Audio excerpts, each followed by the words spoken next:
Саламатсыздарбы, урматтуу депутаттар, урматтуу Нурлан Тургунбекович, урматтуу Балбак Зарлыкович. Райым Матраимов боюнча туура Райым Матраимов 2 күн алдын үй камагына чыкты. Райым Матраимов кармалганда биз аган 3 берене боюнча кылмыш ишин козгогонбуз. Статьялардын цифрларын айтпайлы аталышын айтып коеюн. Биринчиси бул чек араны мыйзамсыз кесип өтүү. Экинчиси хулиганчылык. Так. Үчүнчүсү легализация преступных доходов. Так. 3 статья менен козгогонбуз. 8 ай тергедик. 2 күн алдын чыгардык. Райым Матраимов бюджетке, Кыргыз мамлекетинин бюджетине 200 миллион доллар акча төлөп, анан чыкты. 200 миллион доллар. Бұл 2 миллион доллар емес, 20 миллион доллар емес. Нерде депутаттар жақшы білет, бизнес қылған депутаттар. 200 миллион деген ақша, не деген ақша екенін. 200 миллион доллар ақша төлеп шықты. Бұл соммен алғанда 17 миллиард сом. Бұл ақырқысында. Бұға чейінкісінде почти 2,5 миллиард төлеген. Урматтуу Москва шаарындагы мекенештер, чет элдик мыйзамдарды сактап, документтериңизди тактап алыңыздар. Россияда каттоого туруу, регистрация, трудовой договор, метнишка, ННН, СНИЛС, ОМС, ДМС, справка 86, айдоочулук күбөлүк, диплом, ишенимдүү жана таза, 100% кепилдик бар. Документтик иштерди кандай көйгөй жаралса, бизге кайрылыңыздар. Эң башкысы чек арага кирди чыкты кызматыбыз бар. Толук маалымат алуу үчүн +7968 353 95 34 номерине байланышыңыз. Саян мырзага кайрылыңыздар.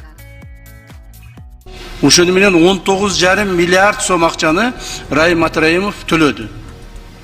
Так. Туура анын бардыгын эле наличный төлөгөн жок. Аны имущество менен төлөдү. Бирок биз ошол төлөгөн имуществолордун бардыгын экспертизадан өткүзүп, баалап, анан арзан баада кылып алдык да. Мисалы мен 2 мисалды айтып кетейин. Биринчи мисалы мына азыркы Чыңгыз Айтматов көчөсүндө бизнес центр бар эле 14 этаждуу. Ошол 14 этаждуу бизнес центрин биз азыр күч структураларына чоң госпиталь кылып атабыз. Ошону алдык да. Ал жерде оценкасы боюнча 53 миллион долларга оценка кылышты эле. Биз 32 миллион долларга алдык. Оштуктар билет, Ош шаарында жанагы Ихлас деген компаниянын чоң борбору түзүлүп аткан, мына Козуев Алишер жакшы билсең керек. Западныйдагычы, ошол жерде мунун көп ошолор менен кошо курган экен да, көп жерде ошол жерде эмелери бар экен. Ал жердеги азыркы күндө квартиралар, баягы бизнес центрлер, метр квадраты 1700-1500 доллардан сатылып атыптыр да. А биз аныкын 1200 доллардан баалап алдык. То есть азыр эми мунун баардыгын көз көмүстүк өткүзүп бердик, кийин сатканда, акчага айландырганда оңоюраак болот да.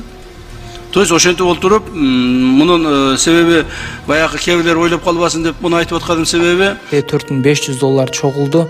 Буюрса да 35500 доллар калды. Кайрымдуулугуңуздарды токтотпостон бүгүн көрүп турган болсоңуздар сөзсүз түрдө ушул кызга ыхсан кылып кетиңиздер. Алланын ыраазычылыгы үчүн 20 ноябрь 2024 жылга сөзсүз түрдө бир отчет кылып сиздерге айтам. Ушул кайрымдуулугуңуздардан жазбаңыздар. Аябай чоң бир суммаларды которуп, Алланын ыраазычылыгы үчүн токтотпогон инсандар бар экен. Барыңыздарга Алла разы болсун. Бүгүн туруп ушул терминалга барып дагы да улантыңыздар туугандар. Ушул кыздын жакшы болуп кетүүсү үчүн. Кабат сен эми багың дагы бир жолу кайталап айтып берсең, 0554 00 70 84 эми номерим. Махаббат Б деп чыгат. Урматтуу эл журт, жардам берип коңуздарчы, кыйналып. Сураныч. Алла разы болсун сиздерге. Ушинтип боорунан кан аралаш суюктуктар чыга баштаптыр эми. Кайдыр карабастан биз көппүз, миллиондогон, 100 миңдеген адамдар көрүп атат.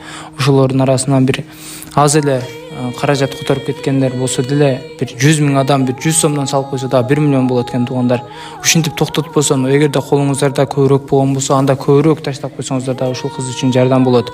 Эгерде ашып кала турган сумма болсо, аны сөзсүз түрдө эжекебиздин айтуусу боюнча ушул башка ооруган муктаж инсанга өткөрүп берет эжекебиз өзүнүн колу менен.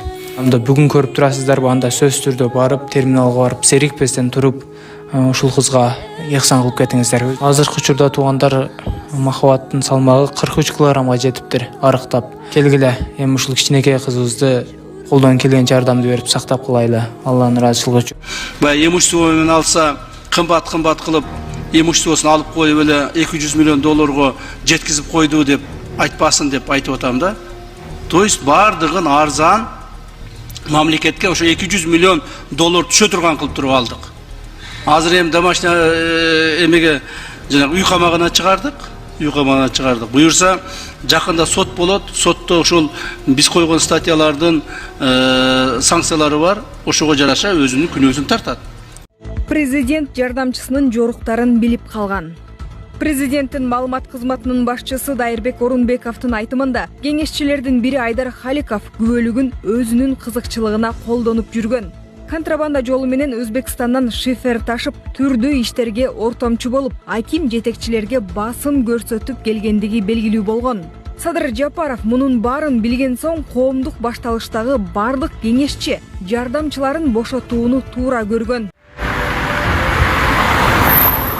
Бүгүнкү күндө Ички иштер министрлиги тарабынан коомдук талкууга чыгарып аткан мыйзам долбоордо бул мал абалында улаа башкарган айдоочулардын жоопкерчиликтерин күчөтүү, жеке мобилдүү каражаттарды буларга болгон терминди түшүнүктүү киргизүү, ошондой эле мопед айдаган жарандарга кошумча М деген категорияны киргизүү боюнча сунуш коомдук талкууда турат. Ал жакта көрсөтүлгөн мас абалында улаа башкарган айдоочулардан 1 жылдык мөөнөтүн 2 жылдык мөөнөткө узартуу, ошондой эле кайрадан кайталап жаза мөөнөтү бүткөндөн кийин мас абалында улаа башкарган айдоочуларды 4 жылдык мөөнөткө унаа башкаруу укугунан ажыратуу, автоунаасын алып коюу менен деген мүмкүндүк сунушталып жатат.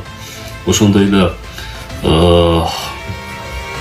мопед айдаган, мопед деген түшүнүктүү жана ага көрүлгөн чаралар боюнча, маселен аларга М деген категорияны берип, ошонун негизинде башкара алат деген түшүнүктү киргизип атабыз. Ошондой эле мас абалындагы негизги багыт ушул мас абалында унаа башкарган айдоочулар болот. Кыргыз кийимдери Россияда мактоого арзыда. Москвада B2G'ге көргөзмөсү өтүп, ага Кыргызстандан 64 тигүүчү компаниянын өкүлдөрү катышкан. Кыргызстандан барган кийимдерге Россиянын Fashion Industry ассоциациясынын президенти Татьяна Белкевич да күбө болгон. Ал россиялык кардарлар Кыргызстандын ишканалары менен иштешүүгө абдан кызыктар экенин айткан. Кеп ири компаниялар менен маркетплейстер тууралуу да болууда. Акылбек Жапаровду ChatGPT деп макташты. Парламентте депутат Дастан Бекешев өкмөт башчыны экономикадагы жетишкендиктери үчүн мактап, Америкада OpenAI болсо, бизде Акылбек Үсөнбекович бар деди. Белгиле кетсек, OpenAI компаниясы ChatGPT, анын ичинде жасалма интеллект жаатында иш жүргүзөт.